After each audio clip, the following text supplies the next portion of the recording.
Hello, എല്ലാവർക്കും നമസ്കാരം. പുതിയ വീഡിയോയിലേക്ക് സ്വാഗതം. ഇന്നത്തെ വീഡിയോയിൽ നമ്മൾ 400 വർഷത്തിലധികം പഴക്കമുള്ള ഒരു ശിവക്ഷേത്രത്തിലെ ശിവരാത്രി ആഘോഷത്തിൻ്റെ കാഴ്ചകൾ കാണാനായിട്ടാണ് പോകുന്നത്. അപ്പോൾ ഇതിൻ്റെ വീഡിയോ നേരത്തെ ഈ അമ്പലത്തിൻ്റെ മാത്രമായിട്ട് ഞാൻ ഓൾറെഡി ചെയ്തിട്ടുണ്ടായിരുന്നു. അപ്പോൾ ഇവിടെ ഞങ്ങളുടെ അടുത്ത് തന്നെയുള്ള ഏകദേശം 5 കിലോമീറ്ററാണ് ഞങ്ങളുടെ അടുത്തുനിന്ന് ഈ അമ്പലത്തിലേക്കുള്ളത്. അപ്പോൾ ഇവിടെയുള്ള റാണിക്ക തലാബ് ശിവ് മന്ദിരത്തെ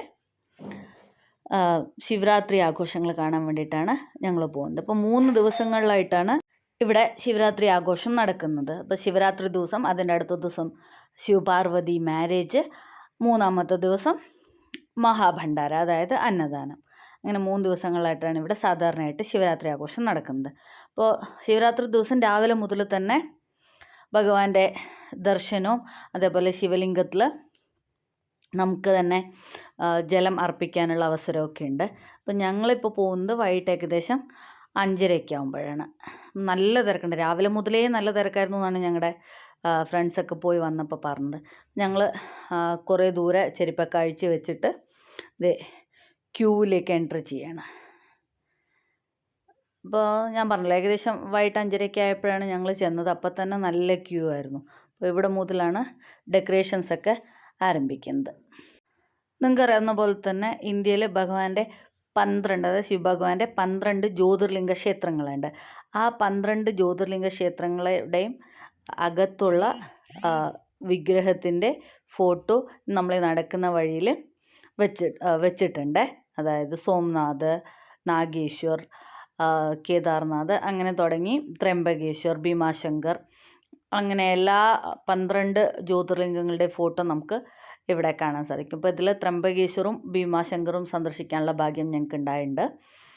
ആ 12 ജ്യോതിർലിംഗ ക്ഷേത്രങ്ങളിലെ വിഗ്രഹത്തിനെ ദർശിച്ചുകൊണ്ടാണ് നമ്മൾ അമ്പലത്തിൻ്റെ അടുത്തേക്ക് ചെല്ലുന്നത്.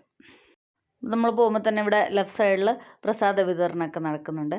അപ്പോൾ കുറച്ചധികം ക്യൂ ഉണ്ടായിരുന്നു. ഞാൻ പറഞ്ഞത് ഇപ്പോൾ രാവിലെ മുതലേ ഉള്ള ക്രൗഡാണ്. അപ്പോൾ ആൾക്കാരകത്ത് പോയി തൊഴുത് ശിവലിംഗത്തിൽ അർച്ചനയൊക്കെ ചെയ്ത് വരാനുള്ള ഒരു താമസമാണ് എടുക്കുന്നത്.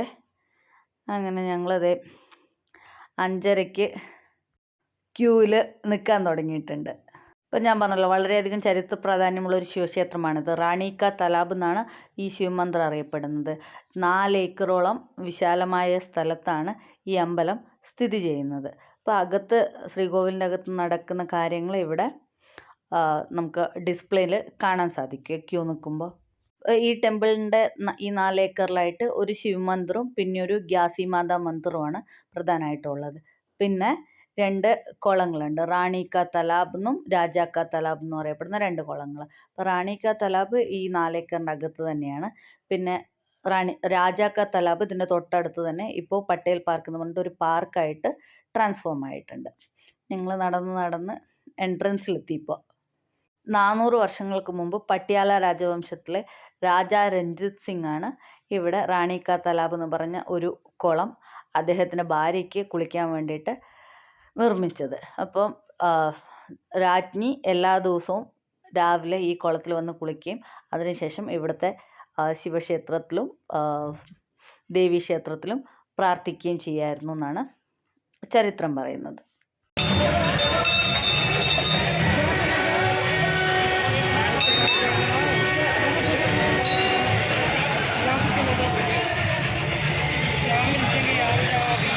ഈ അമ്പലത്തിൽ ഇപ്പോൾ പുതിയതായിട്ട്, അതായത് നേരത്തെ പുരാതന കാലത്ത് ഇല്ലാതിരുന്ന ഒരു റീസെൻ്റ് അഡീഷനാണ്. ഇവിടെ ഒരു ശ്രീകൃഷ്ണൻ അമ്പലമുണ്ട്. കൃഷ്ണനും രാധയും, പിന്നെ അതിനോടനുബന്ധിച്ച് ഒരു പശുവും പശുക്കിടാവ്, പിന്നെ ഒരു മയിൽ, അങ്ങനത്തെയൊക്കെയുള്ള കൺസ്ട്രക്ഷനൊക്കെ ഇപ്പോൾ പുതിയതായി വന്നിട്ടുണ്ട്.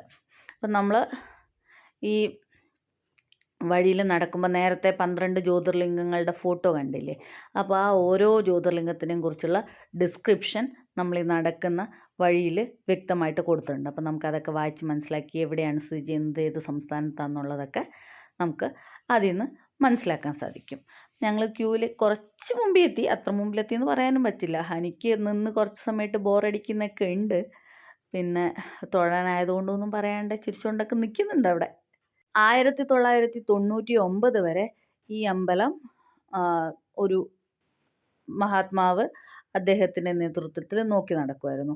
1999 ഈ അമ്പലം ഇന്ത്യൻ ആർമി ഏറ്റെടുത്തു. ഇപ്പോൾ ഈ അമ്പലത്തിൻ്റെ ദൈനംദിന കാര്യങ്ങളും മെയിൻ്റനൻസും ഒക്കെ ചെയ്യുന്നത് ഇന്ത്യൻ ആർമിയുടെ 1 ആർട്ടിലറി ബ്രിഗേഡിൻ്റെ ഭാഗമായിട്ടുള്ള 314 മീഡിയം റെജിമെൻ്റാണ്. അപ്പോൾ അവരാണിപ്പോൾ അമ്പലത്തിൻ്റെ കാര്യങ്ങൾ നോക്കുന്നതും മെയിൻ്റനൻസ് ഒക്കെ ചെയ്യുന്നതും. അപ്പോൾ ഇപ്പോൾ ഈ ശിവരാത്രി ആഘോഷം സംഘടിപ്പിച്ചതും നടത്തുന്നതും ഒക്കെ ഇന്ത്യൻ ആർമിയുടെ നേതൃത്വത്തിലാണ്. അപ്പോൾ നമുക്ക് മനസ്സിലായിട്ടുണ്ടാവും അത് വീഡിയോ കാണുമ്പോൾ തന്നെ. അപ്പോൾ ഞങ്ങൾ നടന്ന് ക്യൂവിൻ്റെ അവസാനത്തിലെത്തി. ഇപ്പോൾ ഹനി ഭഗവാന്റെ ശിവലിംഗത്തിൽ അർച്ചന ചെയ്യാനുള്ള വെള്ളമൊക്കെ ലോട്ടയിലെടുത്ത് വന്നിട്ടൊക്കെ ഉണ്ട്. അത് നമ്മൾ അമ്പലത്തിന് മുമ്പിലെത്തി. അമ്പലം ഇങ്ങനെ വളരെ ഭംഗിയിൽ ദീപാലങ്കൃതമായിട്ട് നിൽക്കുന്നുണ്ട്. കിട്ടിയില്ലേ? കിട്ടി.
നമ്മൾ ശ്രീകോവിലിൻ്റെ അകത്തേക്ക് കയറാൻ പോവുകയാണ്. ഇപ്പോൾ ഇവിടെ ഞാൻ പറഞ്ഞല്ലോ, നോർത്ത് ഇന്ത്യയിൽ നമുക്ക് തന്നെ ശ്രീകോവിലിൻ്റെ അകത്ത് കയറി ഭഗവാന് ശിവലിംഗത്തിൽ അർച്ചനയൊക്കെ ചെയ്യാം.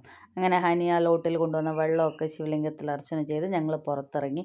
ഇപ്പോൾ കണ്ട ബോർഡിൽ, ഇപ്പോൾ നേരത്തെ കണ്ട 12 ജ്യോതിർലിംഗങ്ങളുടെ സ്ഥലമൊക്കെ ഇന്ത്യയുടെ ഭൂപടത്തിൽ വ്യക്തമായി പോയിൻ്റ് ചെയ്ത് വെച്ചിട്ടുണ്ട്.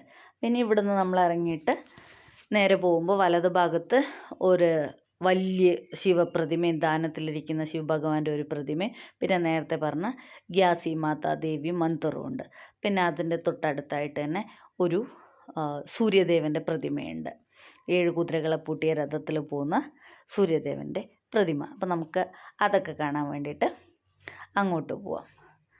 ഇപ്പോൾ ഈ ശിവപ്രതിമയുടെ തൊട്ടപ്പുറത്തായിട്ടാണ് നേരത്തെ പറഞ്ഞ റാണി കാ തലാബ്, അതായത് റാണി കുളിക്കാൻ വേണ്ടി ഉപയോഗിച്ചിരുന്ന കുളം.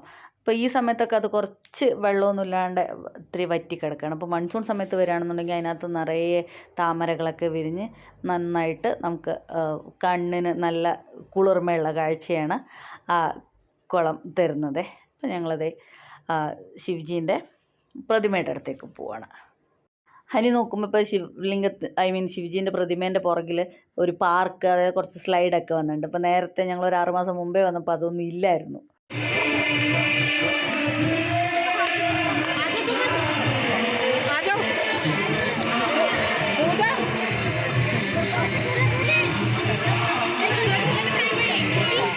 ഹനി ഇപ്പം നേരത്തെ കണ്ട പ്ലേ ഏരിയയിലോട്ട് പോവാണേ. അത് ആക്ച്വലി അന്ന് റീസെൻ്റ് ആയിട്ട് ഇൻസ്റ്റാൾ ചെയ്തതാണ് തോന്നുന്നുണ്ട്. അപ്പം അതിൻ്റെ അടുത്ത് നിന്നിട്ട് ഒരു പയ്യെ പറയുന്നുണ്ട് അതിനകത്ത് കളിക്കാറായിട്ടില്ല, അത് കുറച്ച് കൂടി ചെയ്യാനുണ്ടെന്നൊക്കെ. അപ്പം ഹനി ജസ്റ്റ് ആ ഒരെണ്ണത്തിൽ മാത്രം കളിച്ചിട്ട് സ്ലൈഡിൽ കയറാൻ പറ്റുമോ എന്ന് ഇങ്ങനെ നോക്കുന്നുണ്ട്. പക്ഷെ എല്ലാ സ്ലൈഡും ഇപ്പോൾ അതൊക്കെ ഉണ്ടോ മണ്ണൊക്കെ വെച്ച് ഉറപ്പിച്ചിട്ടേ ഉള്ളൂ. അപ്പോൾ മോന്ത് പറയുന്നുണ്ട് നമുക്ക് 2 ദിവസം കഴിഞ്ഞിട്ട് വരാം, അപ്പോഴത്തേക്ക് ശരിയാവുമെന്ന്. അപ്പോൾ മോന്തിനാണെങ്കിൽ പോകാൻ കുറച്ച് ധൃതിയുണ്ട്. ഇന്ത്യ പാകിസ്ഥാൻ മാച്ച് നടക്കുന്ന ദിവസമായിരുന്നല്ലോ. അപ്പോൾ 7 മണിക്ക് മാച്ച് തുടങ്ങുമ്പോഴത്തേക്കും പോകണം എന്ന് പറഞ്ഞിട്ടാണ് മോന്തിക്കുന്നത്. ഇനി നമ്മൾ ഗ്യാസി മാതാ മന്ദിർ അവിടെ കുറച്ച് നല്ല റഷായിരുന്നു. അതുകൊണ്ട് പിന്നെ ഇനി ഒരു ദിവസം വരാമെന്നും പറഞ്ഞിട്ട് ഞങ്ങൾ തിരിച്ചു പോവുകയാണേ. ഇപ്പോൾ ഈ അമ്പലത്തിന് ചുറ്റുമല്ല, ആക്ച്വലി ഇതൊരു കാടിൻ്റെ അകത്താണ് ഈ അമ്പലം സ്ഥിതി ചെയ്യുന്നത് തന്നെ. അപ്പോൾ നമ്മളിതിപ്പോൾ ഇന്ന് ഇത്രയും ഒച്ചയും ബഹളവും ആൾക്കാരൊക്കെ ആയതുകൊണ്ടാണ്. അല്ലാത്ത സമയത്ത് വരികയാണെന്നുണ്ടെങ്കിൽ നിറയെ മയിലിനെയൊക്കെ കാണാം. പീലി വിടർത്തി ആടുന്ന മയിലിൻ്റെ കരയുന്ന ശബ്ദം. കഴിഞ്ഞ വർഷം ഞങ്ങൾ ശിവരാത്രിക്ക് ഇവിടെ വന്നിട്ട് തിരിച്ചു പോകുമ്പോൾ ഏകദേശം 8:30-9 മണിയൊക്കെ ആയിരുന്നു. അപ്പോൾ ഒരു ആൾക്കാരൊക്കെ കുറഞ്ഞ് ലേറ്റായിട്ടാണ് ഞങ്ങൾ പോയത്. അപ്പോൾ വഴിയിൽ ഒരു 3-4 മുള്ളം പന്നിയൊക്കെ ഇങ്ങനെ ക്രോസ് ചെയ്യുന്നൊക്കെ കണ്ടായിരുന്നു. അപ്പോൾ അവിടെ ബോർഡൊക്കെ വെച്ചിട്ടുണ്ട് അകത്ത് കാട്ടിനകത്ത് വൈൽഡ് ആനിമൽസ് ഒക്കെ ഉണ്ട്, അപ്പോൾ അവരെ ഡിസ്റ്റർബ് ചെയ്യരുതെന്നൊക്കെ പറഞ്ഞിട്ട്. അപ്പോൾ ഇതാണ് ഞാൻ നേരത്തെ പറഞ്ഞ കൃഷ്ണൻ്റെ അമ്പലം. അപ്പം അങ്ങനെ ഞങ്ങൾ തൊഴുത് വേറൊരു വഴി കൂടെ പുറത്തിറങ്ങി വന്നിട്ട് ഇവിടെ ആണ് നമ്മൾ നേരത്തെ കണ്ട പ്രസാദ വിതരണം നടക്കുന്ന സ്ഥലം. അപ്പോൾ അതിനു വേണ്ടിയിട്ടും വലിയ ക്യൂ ആയിരുന്നു. അപ്പോൾ അവിടെ അകത്ത് തൊഴുത് വരുന്നവരൊക്കെ ഈ പ്രസാദം വാങ്ങിക്കാൻ വേണ്ടി നിൽക്കുവാണല്ലോ. പിന്നെ ഹനി കുഞ്ഞായതുകൊണ്ട് ഹനീനെ മാത്രം അവർ ഇടയിൽ കയറ്റി വിട്ടു. അപ്പോൾ ഫ്രഞ്ച് ഫ്രൈസും ഫ്രൂട്ട്സും ഗുലാബ് ജാമുനും പിന്നെ രസഗുളയും പായസവും ചായയും പാലും ഒക്കെയായിരുന്നു പ്രസാദം. അപ്പോൾ ഹനിയാണെങ്കിൽ ഹനിക്ക് വേണ്ട സാധനങ്ങൾ മാത്രം എടുത്തിട്ട് വന്നു, ഫ്രഞ്ച് ഫ്രൈസും രസഗുളയും മാത്രം. അപ്പോൾ പായസം ഉണ്ട് പോയി നോക്കുമെന്ന് പറഞ്ഞപ്പോൾ പോയി നോക്കിയപ്പോൾ ഹനി പറഞ്ഞു എനിക്കിഷ്ടമില്ലാത്ത പായസം, അത് ആക്ച്വലി പാൽപ്പായസമായിരുന്നു. അപ്പോൾ ഹനിക്ക് പാൽപ്പായസം വലിയ താല്പര്യമില്ല. അപ്പം ഞങ്ങളങ്ങനെ പ്രസാദവും വാങ്ങിച്ച് ഈ വർഷത്തെ ശിവരാത്രി ആഘോഷം കൂടി തിരിച്ചു പോവാണ്.